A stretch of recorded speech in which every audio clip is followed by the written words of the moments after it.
വിശുദ്ധമായ കുമ്പസാരം, നോമ്പ്, ഉപവാസം, ആത്മീയമായ കൂടിവരവുകളൊക്കെ പാപത്തിൻ്റെ കൂന് കുറയ്ക്കുന്ന, ഇല്ലായ്മ ചെയ്യുന്ന സൗഖ്യത്തിൻ്റെ അനുഭവമാണ്. ഇവിടെ എനിക്ക് 2-3 ചിന്തകൾ കൂടി നിങ്ങളോട് പങ്കുവയ്ക്കാനുള്ളത്. ഇവള് സൗഖ്യം പ്രാപിച്ചത് ഒരു ശാബത് ദിവസം. അതായിരുന്നു അവിടെ കൂടിയിരുന്നവർ കർത്താവിൽ കണ്ട കുറ്റം.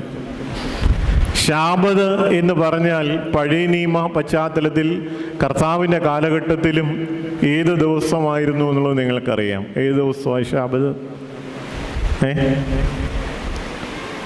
7-ാം ദിവസം. ആ ശാബത്തിൻ്റെ അടിസ്ഥാനം എന്താണെന്ന് നമുക്കറിയാം. യഹോവയായ ദൈവം ഓരോ ദിവസവും പ്രപഞ്ചത്തെ സൃഷ്ടിച്ചു, ആകാശവും ഭൂമിയും സൃഷ്ടിച്ചു.